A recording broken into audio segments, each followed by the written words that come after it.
Hey everybody, Michael Thiessen here for Liberty Coalition Canada, and today I get to interview Major Russ Cooper, retired and currently the President and CEO of Canadian Citizens for Charter Rights and Freedoms. Russ, thanks for coming on the show and talking with me today. Real pleasure, Mike. Thanks for the invitation. So I've been looking into your website a little bit, and prior to coming on air here, we were talking about it. It seems like there's a lot of us civil liberty groups kind of popping up out of the blue right now, and Yes. It's because we're really concerned about what's going on. Why don't you tell me just a little bit about Canadian Citizens for Charter Rights and Freedoms? We're a fairly new organization, started back in 2017. The impetus was parliamentary motion M103 Islamophobia, the motion that basically described Canada as a systemically racist and religiously intolerant country. And that, on the surface of it, to me anyway, that's not the Canada I knew. So we started asking questions about it. We started organizing petitions to let politicians know that we had problems with the term Islamophobia. We thought it might be misused and used to curtail speech when it came to certain religions. We started with from there, and the Canadian Citizens for Charter Rights and Freedoms started out mainly concerned with the freedom of free speech, freedom of expression. But we've expanded into all areas of the Charter now. Fundamental individual rights and freedoms. We're worried about all of them being curtailed and lost. And so we've gone from about, 10 folks to now just under 40,000 in a couple of years. That's fantastic that you've got so many followers and so many individuals involved. Why don't you share with us, Russ, a little bit about your military experience with the Air Force and your I see, just so you know, my dad's a veteran. My dad was flew for our Canadian Air Force as well, and I'm so proud of his service. And my grandfather fought in the Second World War. Okay. Coming out of, I believe he was stationed in Debert, Nova Scotia, but where he met my grandmother, and then was sent overseas for the Second World War. So I'm proud to be talking to a former retired military man. Why don't you describe your experience with the Air Force and civic aviation intelligence a little bit for us? What did your father fly, by the way? Oh, now you're putting me to the test. I'm going to say a DC-9. Okay, he was a civilian flyer. He was in the civilian flying force. He was in the transportation division, and then when he was stationed at the Rock of Gibraltar, he would have been involved in setting up communications. So he's with Transport Command in the Air Force. You're saying he was a military flyer. Okay, I got you. I think I knew what he was flying. He was flying transports. Okay. That then you know all about oaths of service, and as far as my experience goes, I was in the Air Force for 29 years, and I spent a lot of that time flying fighters. I was a single seat fighter pilot. I flew CF-104 Starfighters. Then I went on to CF-18s. I was in the lucky enough, I had the honor of fighting for Canada in the first Persian Gulf War. I was the deputy commander of the F-18 contingent that was rotated in to fight against the Republican Guard and kick Saddam Hussein out of Kuwait. So I was involved with the combat operations from that perspective as a fighter pilot. At the same time, I have an intelligence background in the military. I held some pretty highly classified secret level, accreditations. And I was responsible for the coordination of intelligence during wartime operations during the Persian Gulf War for a squadron. So I do have a background in military intelligence.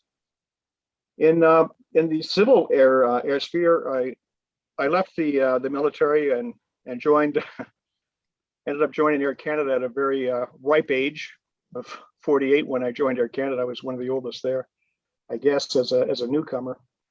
And I flew DC-9s and Airbus 320s, and I flew 777s, Boeing 777s worldwide. And during the in my early stages, I joined in 1999. 2001, on 9/11, I was flying a DC-9 that morning from Quebec City to Toronto. So we, long story short, we got into the ready room, and I got there just in time to see one of the twin towers fall. So that right away, it really got me thinking about the threat that we're facing as pilots, because while I was flying that particular trip from Quebec to Toronto, I had some of my colleagues were having their throats slit south of the border at the same time. That's pretty serious stuff. Got me thinking.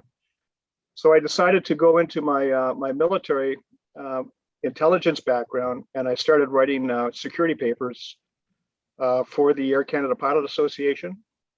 And they picked me up as a security analyst while I was still flying for Air Canada.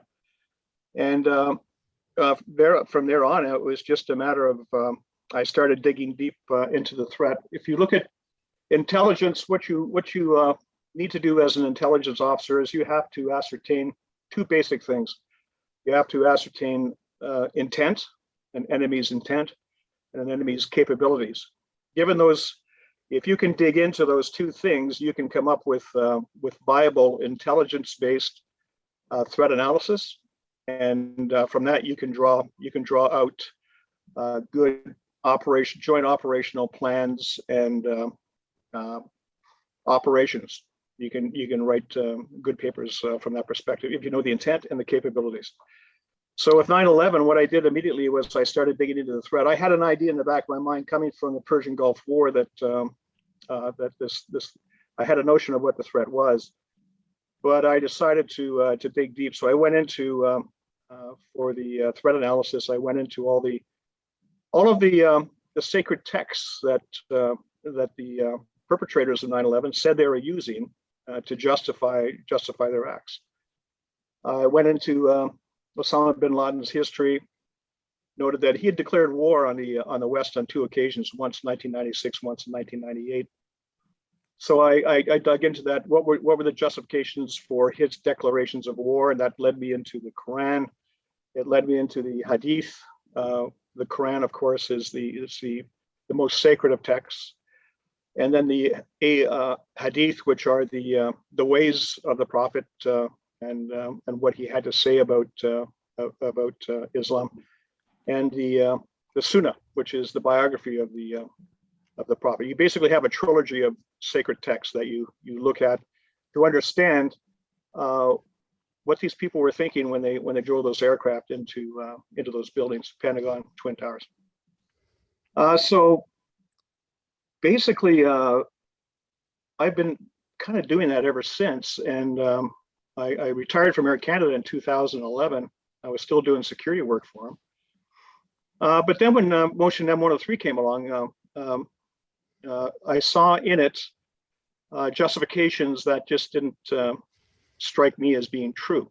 The whole motion was based on premises that I thought and assumptions that were not right, were false. I don't know if they're intentionally misleading or just not knowledgeable. But from my experience and my digging and my threat analysis, I could see that there was a false narrative being perpetrated on the Canadian Parliament, on the parliamentarians, and on Canada as a whole. So I started writing about that, and that writing basically led into Canadian Citizens for Charter Rights and Freedoms, and to the place we are now. And now I'm finding that it started out with Motion M103, and what I saw as a false narrative coming out of that, the justification for the motion.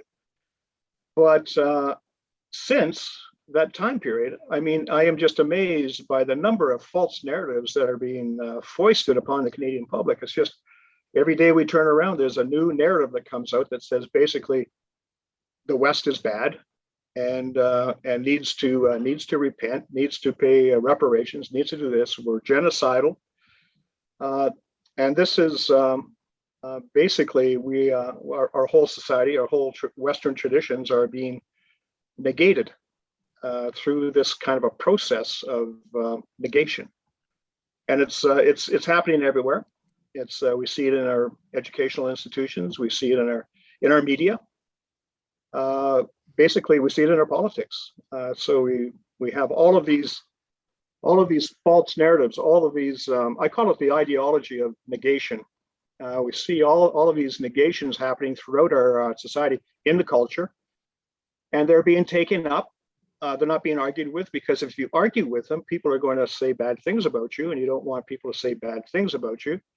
So you try to compromise, you try to be the good guy, and every time you compromise, you give up a little bit more of our own culture and our own freedoms. And it goes on and on and on, to the point where it becomes these narratives become swept up and accepted. And now they're in our political environment, and they are driving policies that are not serving the country well.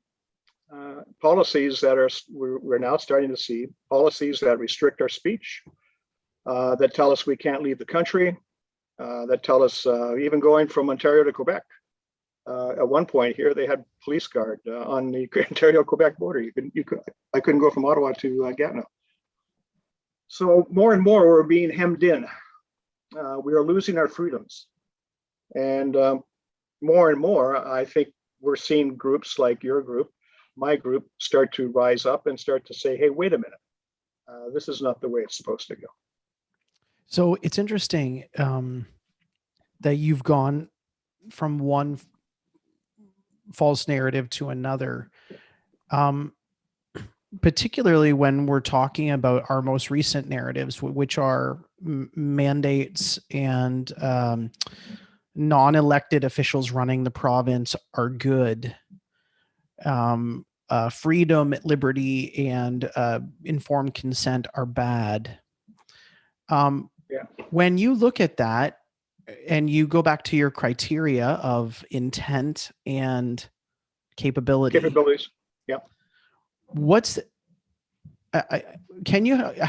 you done some research into the intent on these mandates? Because I think that's what's boggling many Canadians. It continues to boggle me. The intent is, hey, we're doing this for your own good. If we don't do A, B, C, D, everybody dies. And that's it. It's simple as that. Our hospitals are going to overrun. They're going to completely implode. Everybody dies. So this is why we're doing it. What have you been able to see as you have analyzed propaganda, or as you've analyzed their key texts? What's the actual intent going on? I think the intent, you have to take a look at what is being said and what is not being said.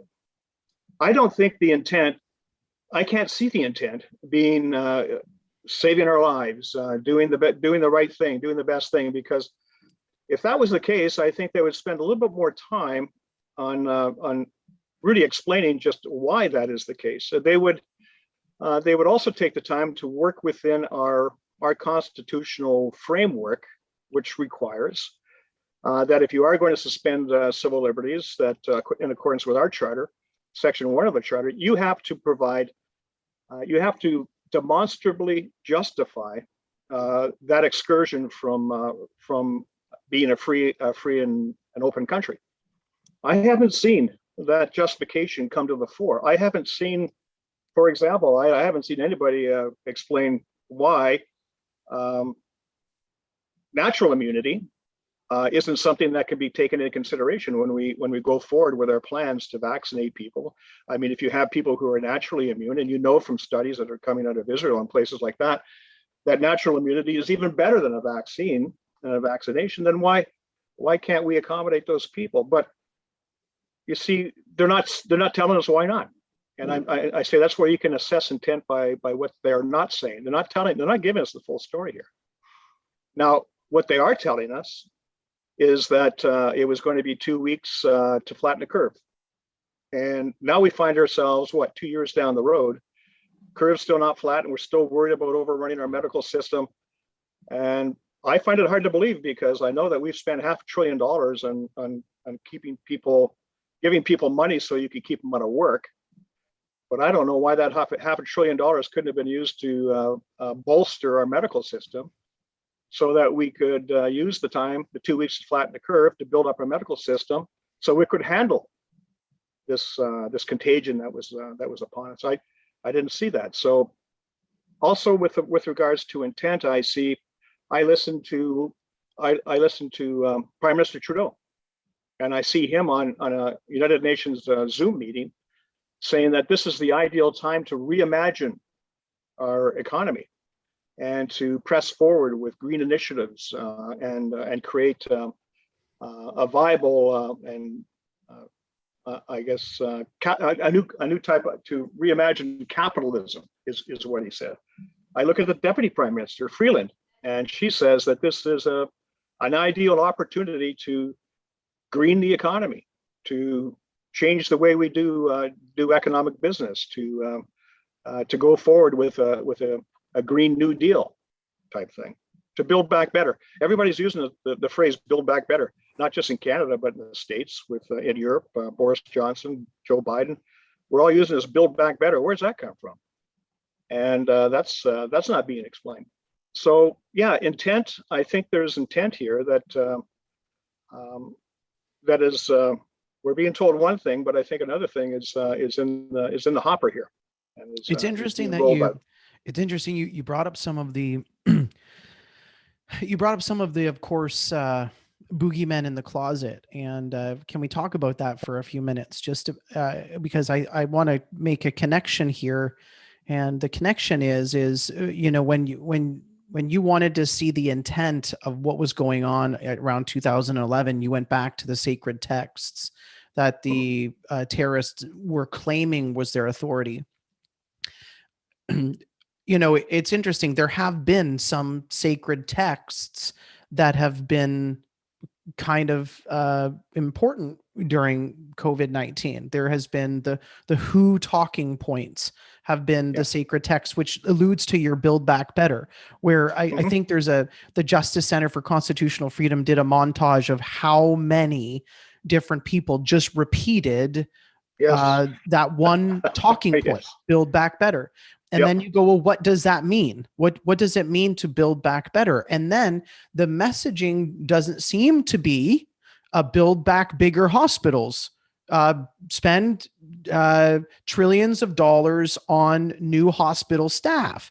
It seems to be incentivizing people to stay at home. It seems to be incentivizing people to think about like, why would I start thinking about the green environment and event level extinction right now in the middle of this pandemic? It seems kind of strange, but in your rules for how do we go about looking at intent, it would seem that they're showing us what what some of their sacred texts are talking about. And that is, this is an opportunity to be had in order to change societal norms.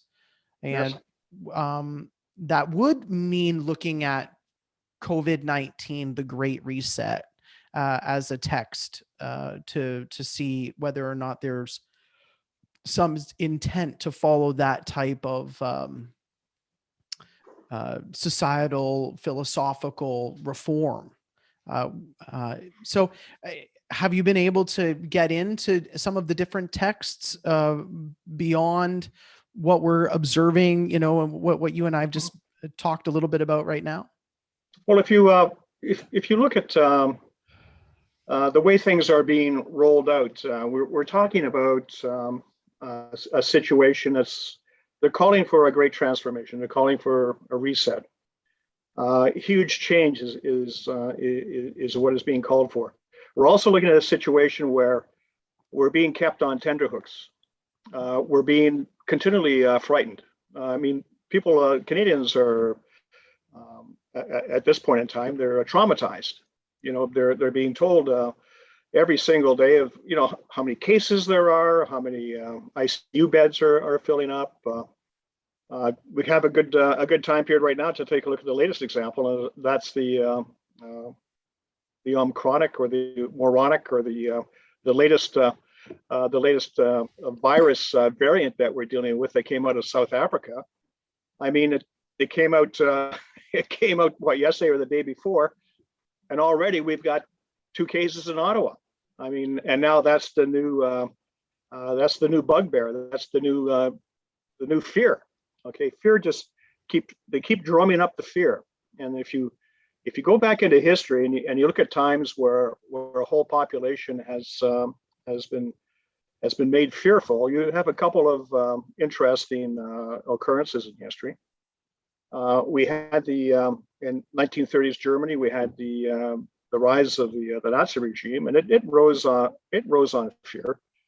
It came out of the huge inflationary pressures of the 20s, and then with the advent of the Nazi Party, they used the Jewish population as a scapegoat. And what they did was they created fear. They developed a scapegoat. They drove the populace's attention to that scapegoat and joined everybody in society in a mission to what we need to do to get back to normal is we need to take care of this particular problem, and off we go. They needed more living space. They needed more living room. So you create fear, you identify a solution, and then you have the makings of some pretty horrendous times in history. You can go back to the French Revolution and the Reign of Terror in that uprising. You could go back if you look at philosophies that kind of promote that kind of I talked about the ideology of negation.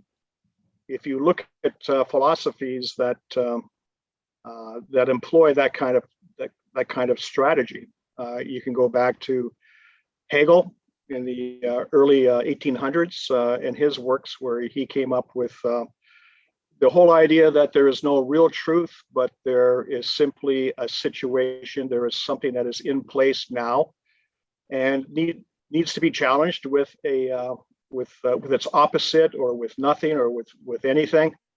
And what you have is you have a thesis, he called it, and then to challenge it, you have an antithesis. You smash the two together, and then you end up with chaos and ultimately a synthesis. But what happens is, as you take self-evident truths and you bang them up against these opposing concepts, what you end up doing is you can't help but move further away from the self-evident truth as you work through the process of synthesizing with the other non-entity. You work yourself away from the self-evident truth and into a new world where things are supposed to be more refined and sophisticated, but they're not better. You end up abandoning your first principles. It's and interesting.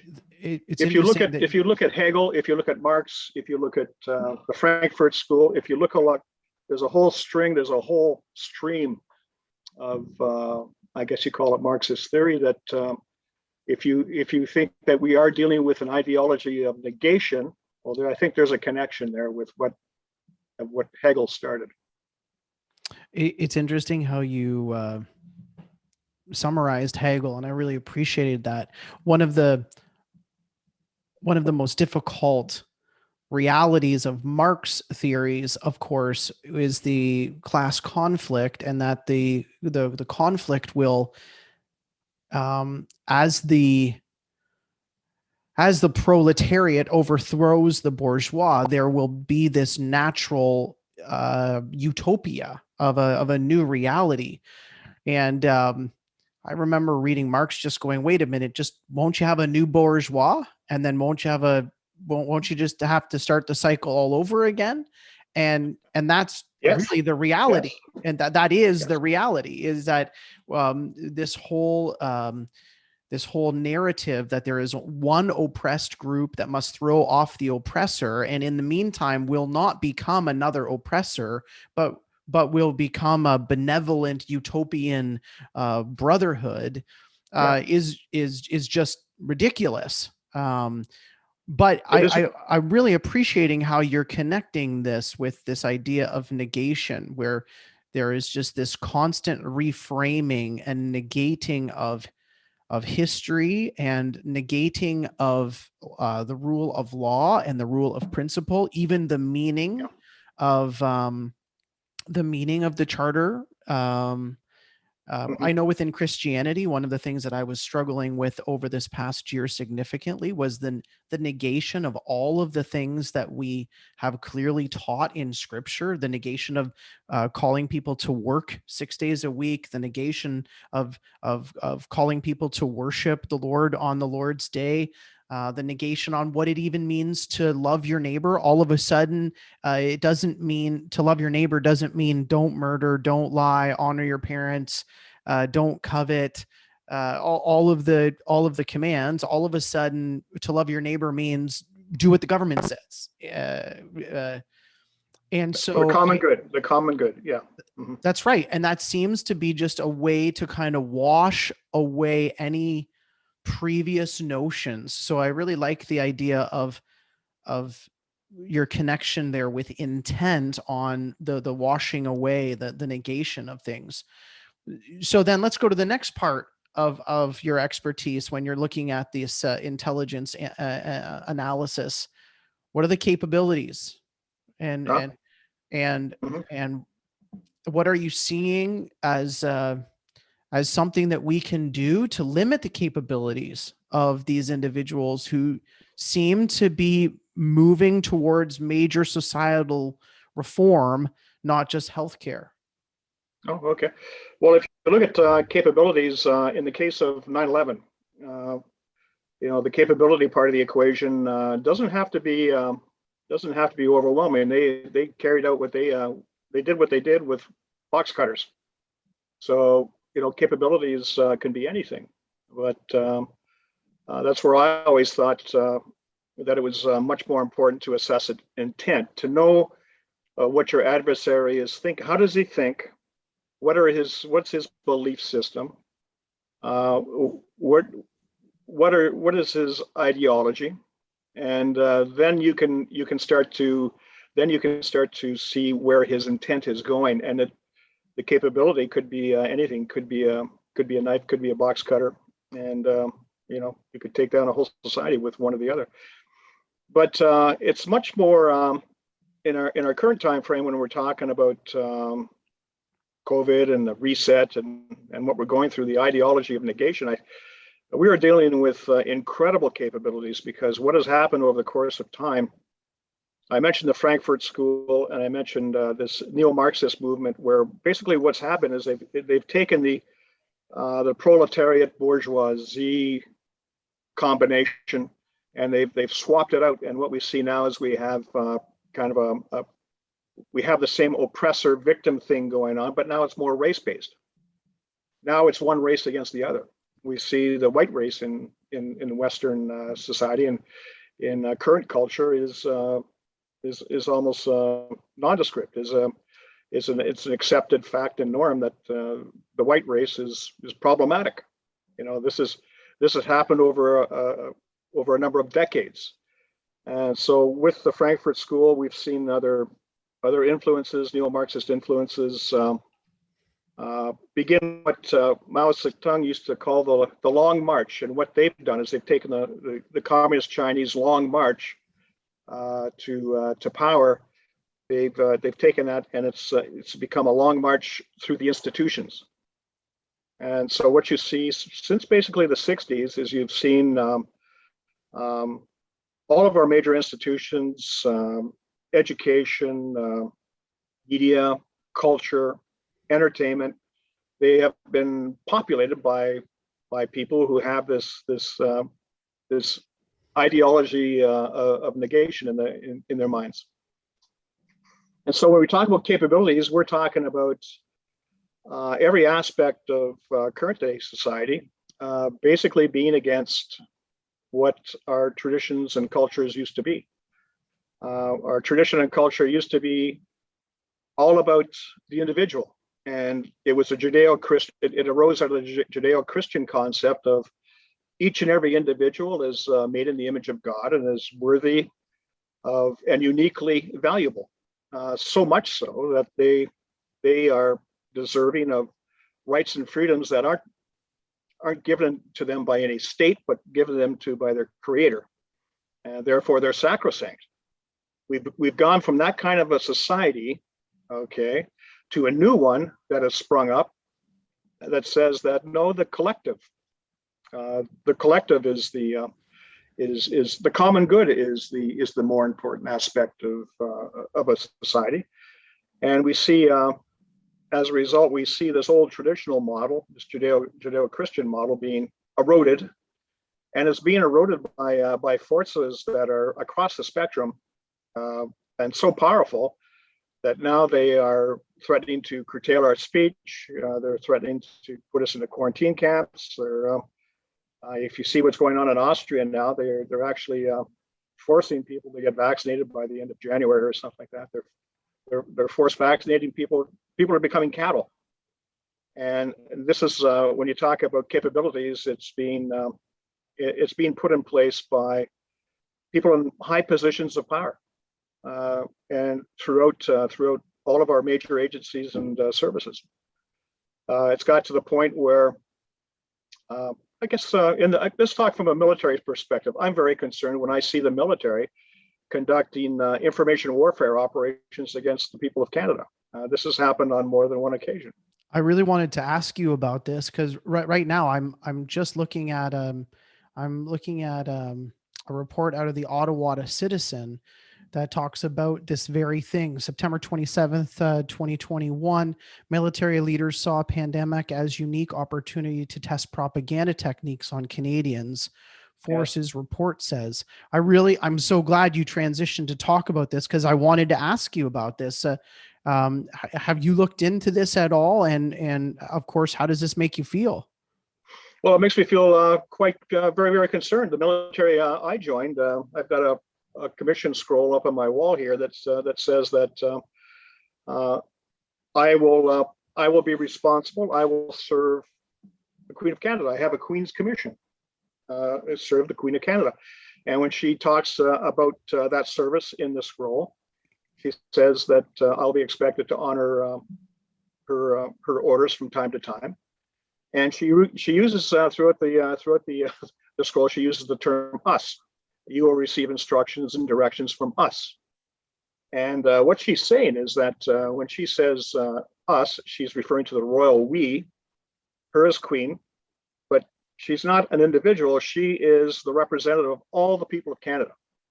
Okay, so I have a commission that honor bounds me to the people of Canada, not to any particular government, not to the Liberal government of Canada, not to any other government that should form and come into power, but the Queen, and through the Queen, the people of Canada. So what I see happening now is I see the military transitioning into operations where they're conducting operations against citizens. Well, I see the formation of a Praetorian Guard. I see the politicizing of the military to the point where it's no longer serving its prime purpose, the people of Canada. It's doing something else. It's serving a state instead of a people, and that is very, very dangerous. It seems like almost every day on the news I hear of a news story that now the Department of Defense is coming out and saying they've terminated a former Chief of Defense Staff, Admiral McDonald.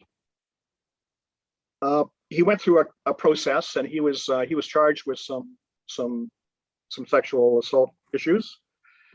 He went through the process and he was cleared. He was cleared of the allegations. So he asked to have his job back. But now the military has turned around and said, no, you can't, you're terminated. We're going to terminate you right now. We're going to put your acting in your place. You're gone, and thank you very much. Well, to me, that really speaks to a rule of law that used to be one of the prime principles that this country was based on, has been thrown out the window. Allegations now are enough to basically justify the punishment of a Canadian citizen. You know, it's interesting that you use that's not the way it's supposed to be. Well, you use that word allegation. You know, I think that that's probably one of the things, if we read Soviet history, one of the most frustrating things to read are how allegations are truth. No need to be substantiated, and even when they are nullified, they are ignored. And what it reveals is, it just simply reveals the agenda. It goes back to that intent. Yes. The intent is that that person is out of power because someone didn't like what that individual was doing. If the allegations are proved false and then they are ignored and there's still disciplinary action, then it reveals that intent. And as we read, anytime when a man or woman is thrown in jail or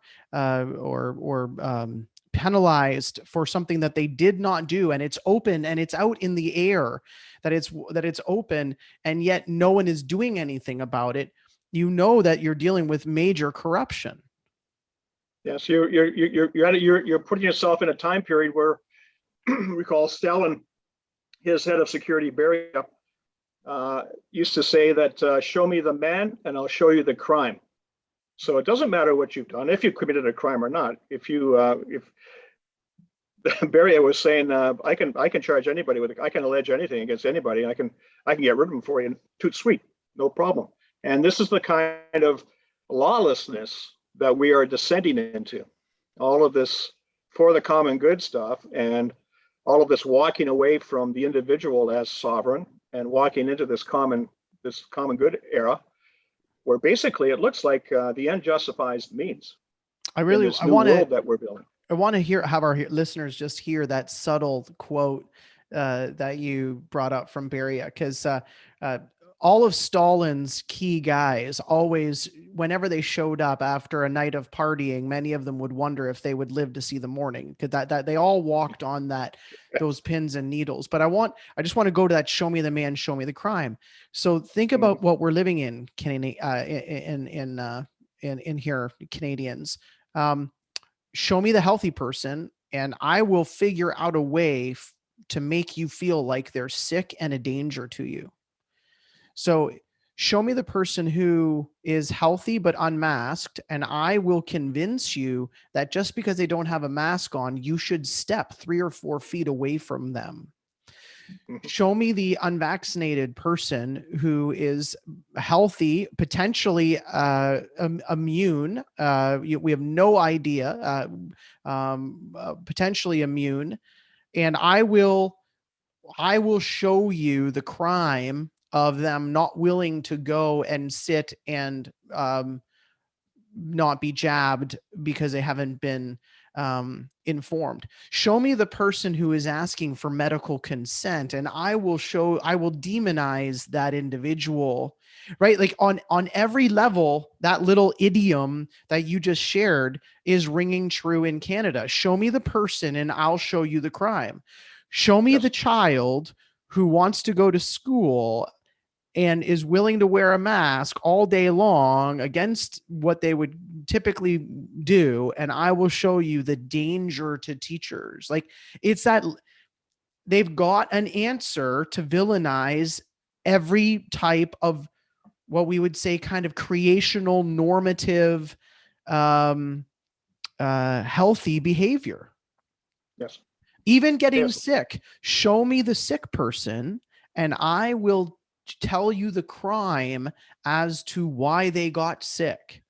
Now, we would never say that about cancer. We would never say that about, in fact, we probably would with lung cancer, with smoking, and it doesn't even carry the disdain that people would feel about getting a common cold right now. Yeah, it's all about the political expediency, which issue is politically acceptable, which issue is not politically acceptable, and then the narrative or the allegation or whatever changes depending on which one you're dealing with. You have, if you buckle under, if you take you get double vaxxed, you're golden. We're going to let you go to a restaurant, but oh, by the way, you've got to wear a mask, if you go to the washroom or something, some crazy thing. I don't know. But even if you double vax, you're still under our control, but you're under less control. And now it is.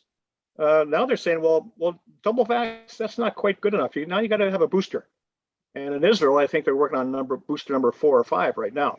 So you think you're getting, you think you're, they're giving you a favor. They're letting up a bit, giving you a bit of freedom, but no, they're not. They're still maintaining control. So the whole thing, when you look at it, just first blush, it looks like this is all about control. This is all about making sure that that you do what you're supposed to do, and you don't, whatever you do, you don't talk against, you don't use your speech to embarrass the leadership. And now we're seeing laws come up. We've got old Bill C-10, old Bill C-36. I don't know what they're going to call them in this parliament, but those bills basically went out to shut down speech on hate speech basis.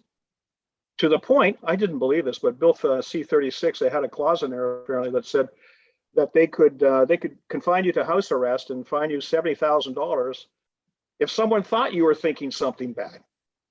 Yes. If someone thought that you were going to say something that you shouldn't say, yeah, you're gonna be under house arrest and $70,000 fine. We did a little bit of an episode. Crazy.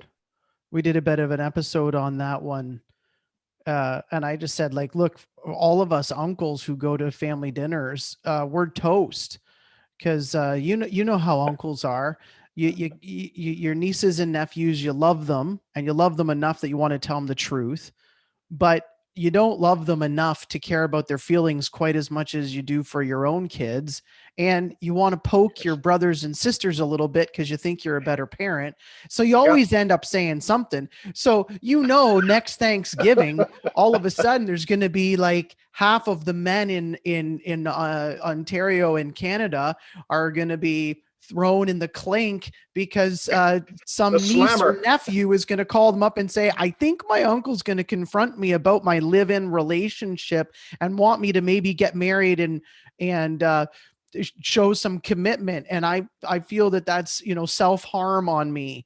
And because it's right. That's how ridiculous the law is. And of course the anti-conversion therapy bill is just wide open as well. It's not confined to being against conversion therapy. That would be something barbaric like shock treatment or something like that. Well, here, Mike, when we talk about political expediency, you got me on this conversion therapy bill that's coming forward. And when you talk about political expediency, it's right there. The contradiction is right in the bill itself. It says if you talk to a person about thinking about going from a non-traditional background or sexual preference or non-traditional outlook to a traditional outlook, that's the crime. That can get you 5 years in the clinker. But if you can talk to a person about going from a traditional background into a non-traditional background, well, that's okay. That's not covered by the law. And there you have, within that one piece of legislation, you have it boldface. It's right there, the contradiction. And one agenda is being served and another is being punished. Yeah. So it's ridiculous. I mean, when you talk about rule of law, it's supposed to be one rule under law for everybody, not just that section of the population and not this section of the population. So, Russ, where do we go from here? You've got, do we have, like we've got our Canadian military using false messaging at this time. We've got our politicians. If we're looking at the intent behind what they're saying, we can, in an intelligent way and in an intelligence way, we can see some concerning trends there. How are you guys in your organization going to continue to fight for civil liberties and for the individual? No, we are all about education. We're about highlighting these contradictions, these differences. We're all about letting people know that they do have rights under the charter that are being abrogated, that need to be restored.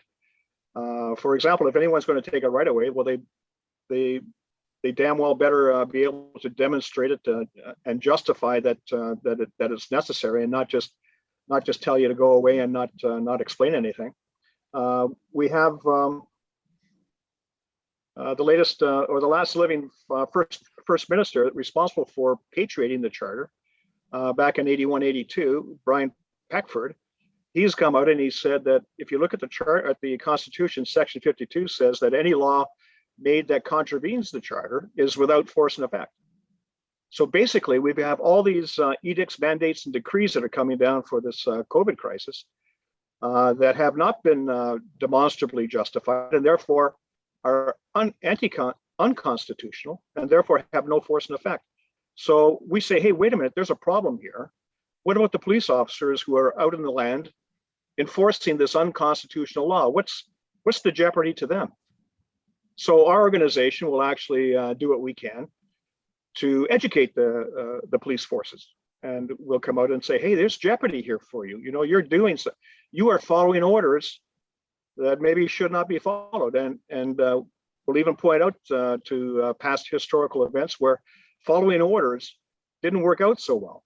You know, we had Nuremberg trials that talked extensively about following orders and what the problems were with following the orders. So we're educators. We want to let people know what their rights are. We want to, as much as we can, let people know what is being done to them, and we would like to perhaps give them some sort of a take away. We think that shining the light on what is happening is going to take away some of the fear and some of the traumatization that is happening across the land right now. That's it's a matter of education first, because I think what we have right now is there's a gentleman from Belgium. He's the University of Ghent. He's in Belgium. His name is Dr. Matthias Desmet. He is a clinical psychologist, professor of clinical psychology. He's an expert in totalitarianism, and what he's seeing happening right now with his fear-driven narratives that we're having to deal with. He's seen parallels that go back to Nazi Germany, that go back to the Soviet Union, that go back throughout history. And he's saying that what happens in these instances, and I guess it's become a known fact now, that is that you can traumatize a population to the point where they become hypnotized, mesmerized. And they get to a point where they won't even listen to hard facts anymore.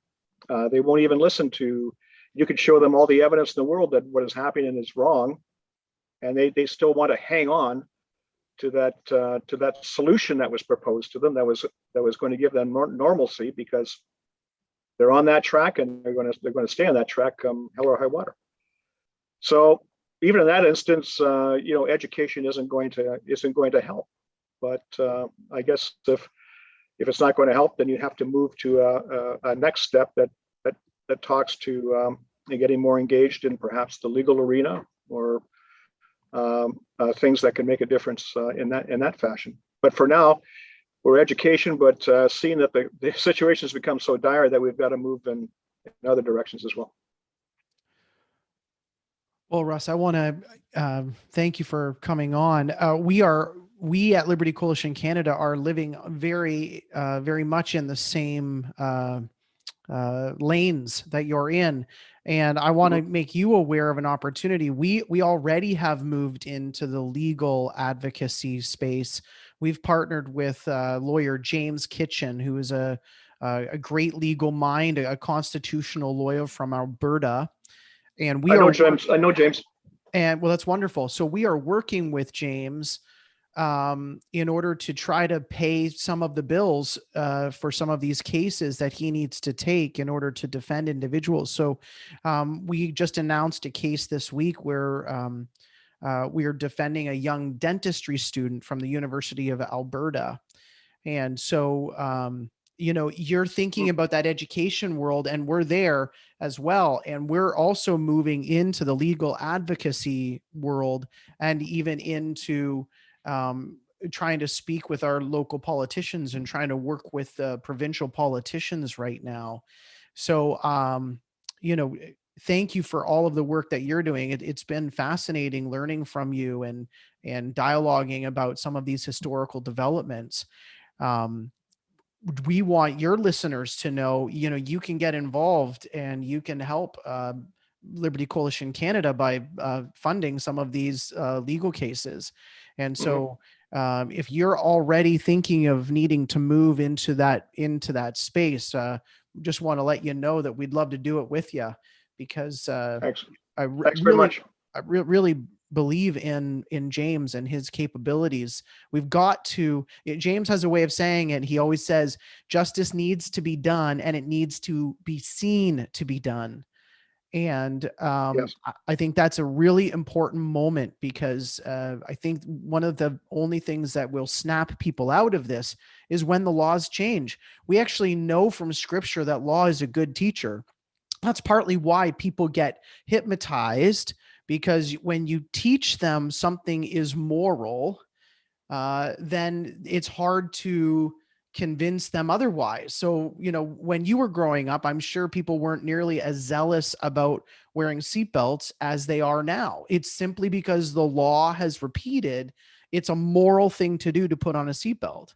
And so these mandates, even though they're supposed to be temporary, all the way back into the Soviet Union, all the way back into Nazi Germany, these mandates that come in these emergency measures, they change people's thinking. They go, oh, I'm in an emergency, and therefore the moral thing is now this to do. And until the law is changed and struck down the way it was done at Nuremberg, people will continue in that, because one of the benefits of law is it actually is a good teacher, but you have to have good law in order to be a good teacher. Bad laws just end up being an abusive stick for the tyrant. That's an interesting point. Yeah. Yeah. So we really want to see justice be done. And I want to thank you for your time, and know that we are already moving into some of those legal areas. And if you ever want to talk further about that, I'd really appreciate it. Okay, thanks for the offer. That sounds like a great one. And if your people would like to see what we're doing at Canadian Citizens for Charter Rights and Freedoms, we're at www.canadiancitizens.org. And they can awesome. Take a look at what we're one talking more time. About. www.canadiancitizens.org. That's wonderful. Okay. And you know what? It's great to be able to highlight your service, and it's been a privilege to learn from you today. Thank you, Russ.